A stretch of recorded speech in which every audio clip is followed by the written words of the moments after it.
Hi folks, Melvin here from Optoproductions.com, teaching you all about electronic music production.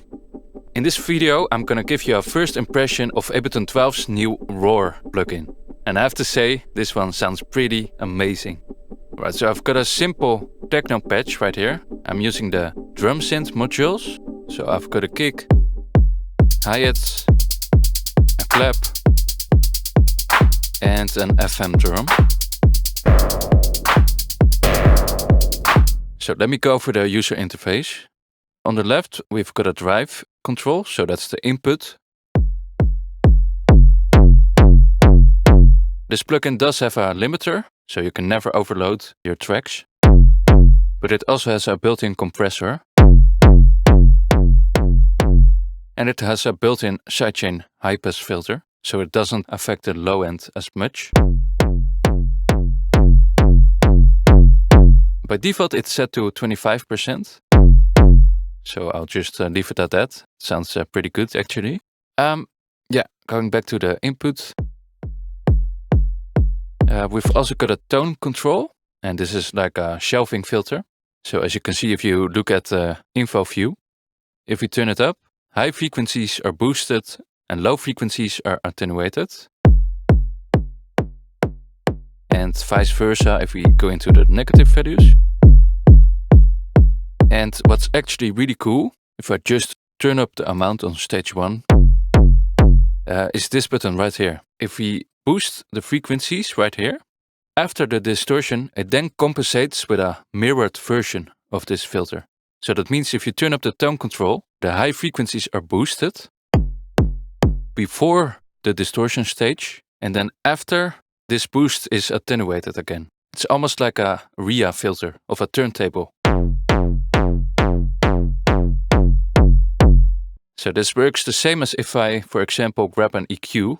Before the distortion we boost, but after the distortion we take the same amount of gain, but we attenuate it. So we boost before the distortion, then attenuate after.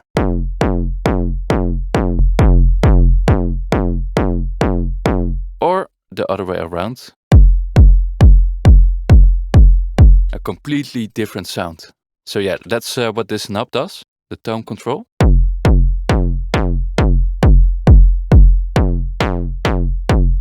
And yeah, here you can set the filter frequency. Alright, so here we've got the distortion stage. By default it's set to one stage only. So right here you can change the routing.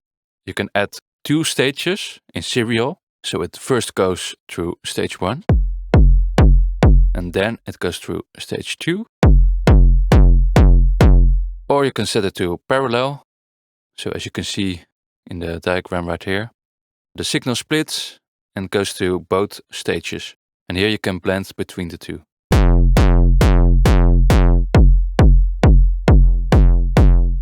But let's keep it at single. We've got some more controls. We've got a shaper here. So pretty similar to the ones found in a saturator. But yeah, we've got a ton of more options.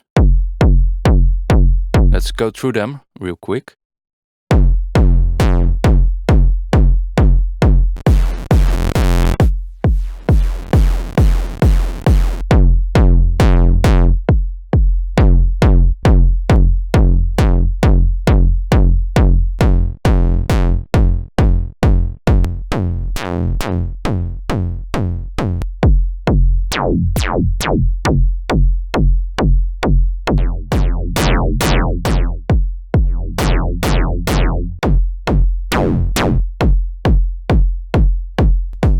I really like this one, noise injection.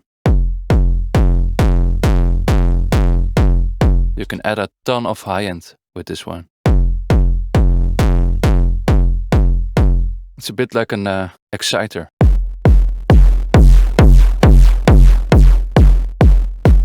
Alright, so we've got the amount and the shaper. We've also got a output gain. And we've got a bias, so this adds a DC offset. For asymmetrical clipping, for example.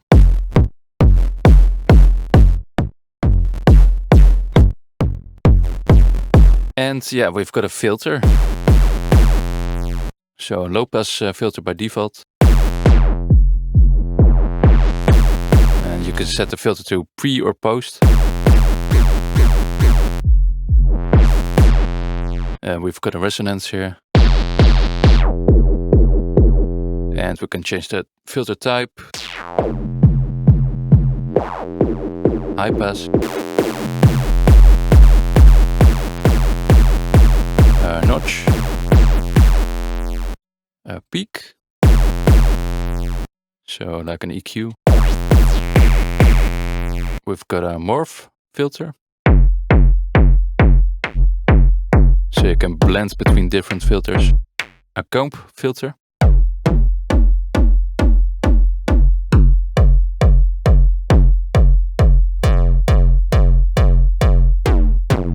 And a resampling. So I think this is like a bit crusher. Yeah.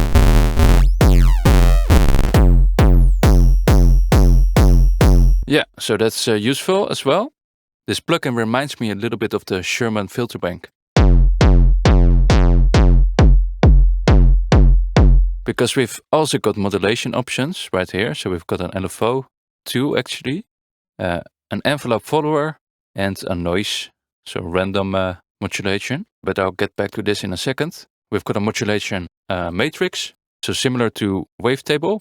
So like here, if you click on a knob, it is automatically highlighted in the modulation matrix. And here as well, if I turn up the amount or turn the frequency, you can see it's highlighted here. So I can modulate the filter, for example.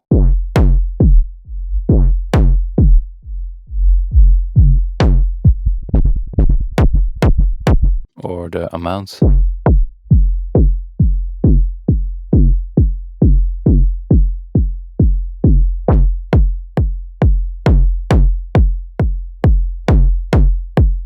But yeah, more about that in a second. One really cool feature is the built-in delay. So it's just a regular delay. We can set it to time mode, so in milliseconds.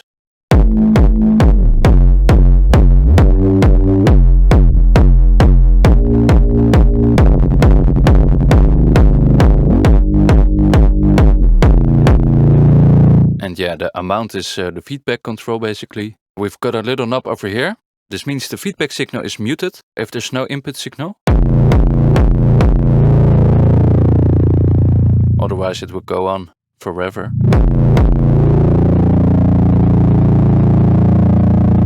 So yeah, basically a gate. And we can flip the polarity.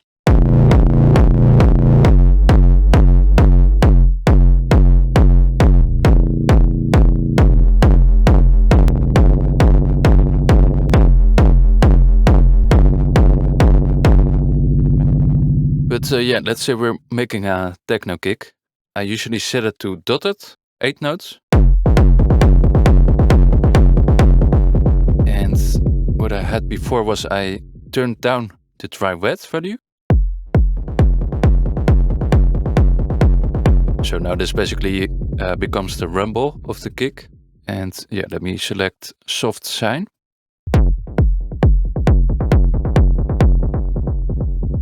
We've also got a bandpass filter over here. So in the feedback pad of the delay.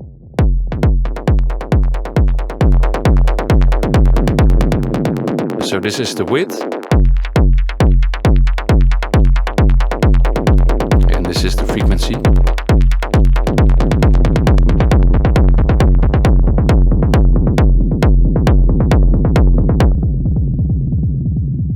This is actually a cool one to modulate. Maybe if you use the noise modulation, there's like a wander option.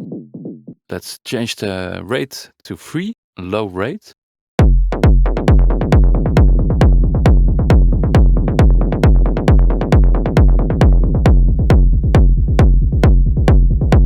And a really tiny amount.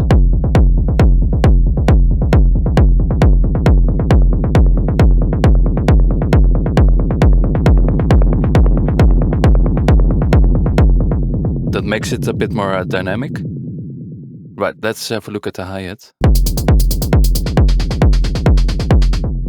I'm using single mode with a noise injection function.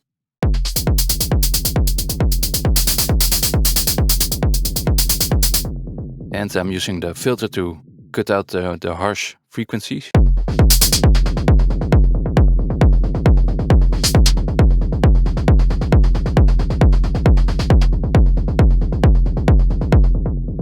Yeah, maybe we can use some feedback.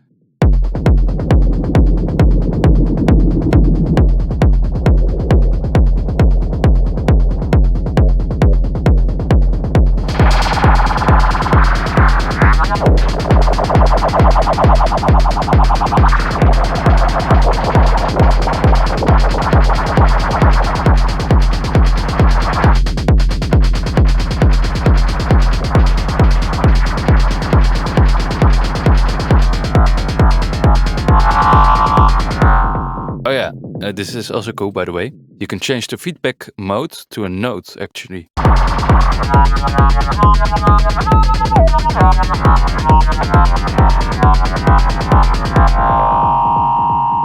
think we can actually modulate this. Let's try that for a second. Modulate it with a noise, and let's set the noise to sample and hold. Let's set the rate to 16th. Maybe a bit slower.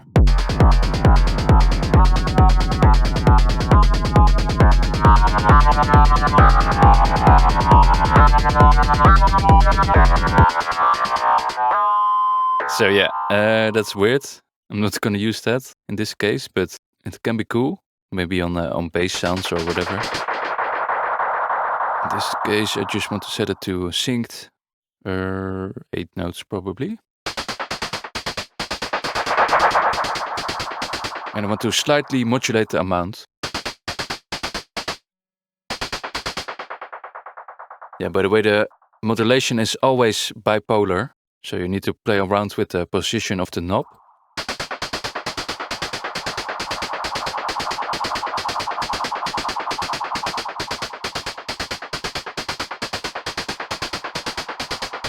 Yeah, something like that. If you want, you can also modulate the filter frequency with LFO2, maybe set to 3, really a low rate.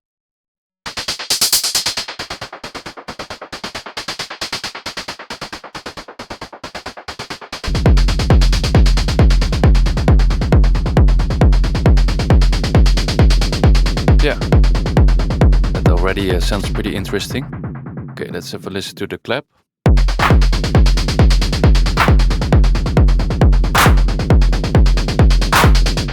Okay, so in this case I'm using parallel mode. So we've got 2 stages.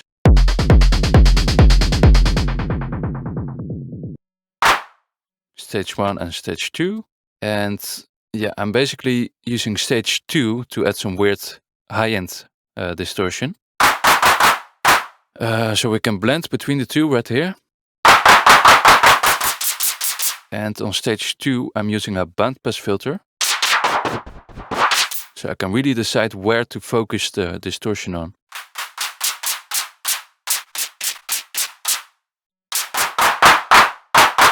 So you can use it almost like an EQ.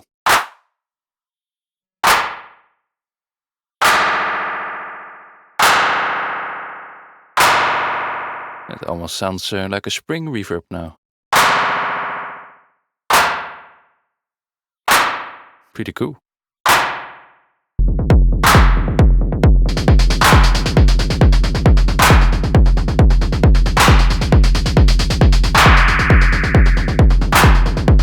Alright, let's move on to the FM drum synth.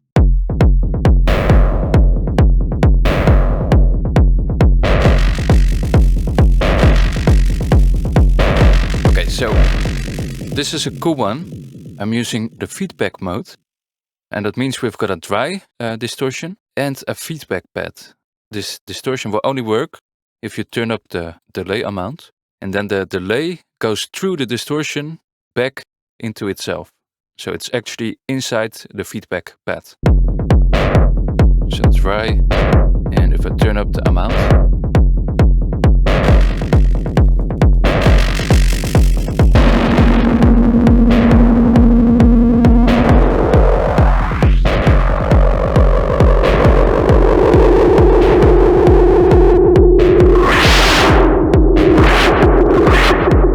So yeah, that's cool, of course.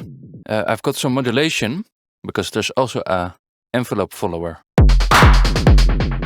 If I change the filter back to low pass. So an envelope follower looks at the input level, basically like a compressor sidechain. And you can listen to this signal right here. There's some bandpass filter, so you can listen to only specific frequencies. But let's say I want to target the onset of each note. So the filter opens when I receive a note. So I'm sending the envelope follower to the frequency of the direct signal. So as you can see, right now it opens up. If I want to open it up more, I can increase the gain. And now it's clipping a little bit.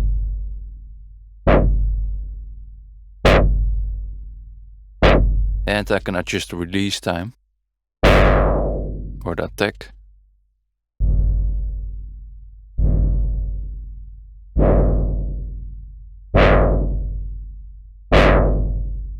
This is actually pretty cool on drums as well. You know what, let me just grab a sample, a loop. So I can adjust the threshold so it opens up only on the loudest notes.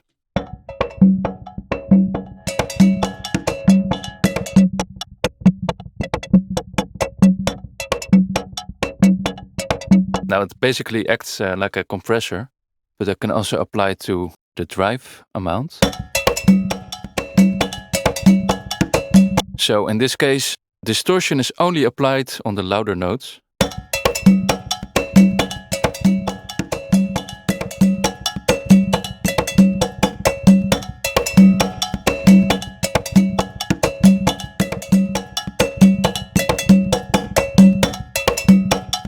So you can really shape the sound with this method. It's really powerful. You can also do it the other way around. So on the loud notes, it doesn't distort.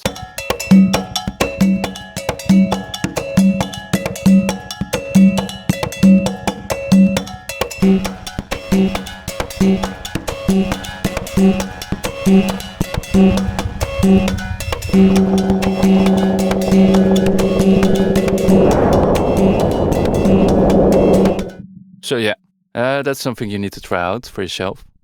We can also use roar as a multiband instance. In this case, I get 3 distortion bands, so low, mid and high.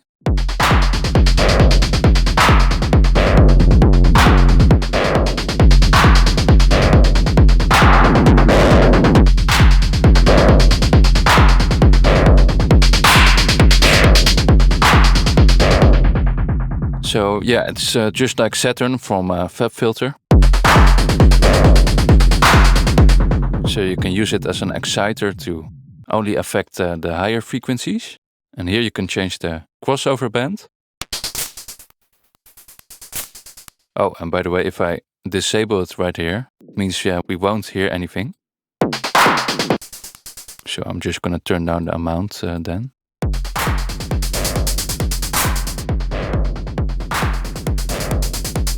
So now we're only distorting the higher frequency.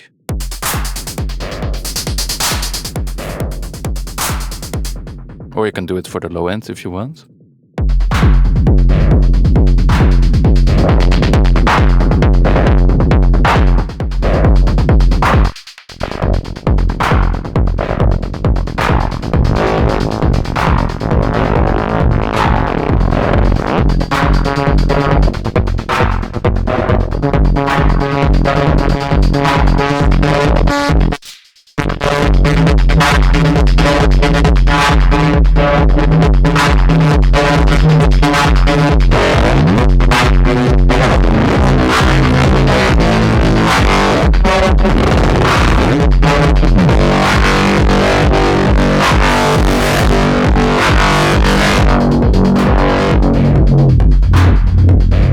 So yeah, also powerful. And then finally, we've also got a mid-side mode. If I add some width with a delay maybe.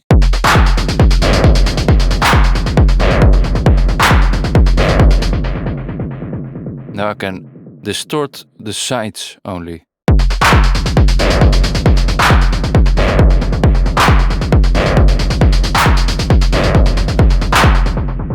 use this really subtly, like at 1% or so for mastering.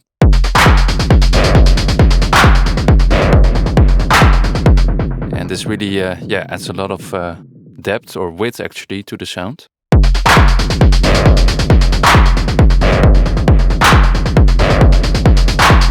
Or you can use it only on the mid.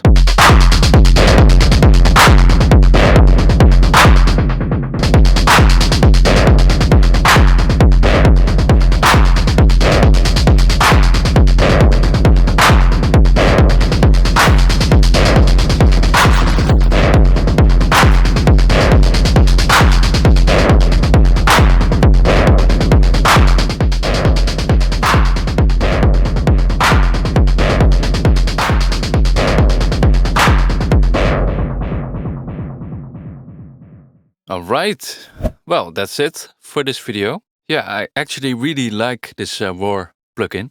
There's a lot of possibilities, especially with the modulation options. And yeah, I have to say I like the sound as well. These shapers sound really good.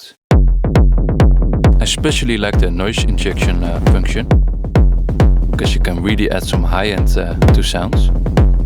The interface is just really useful. You can also click on the arrow right here.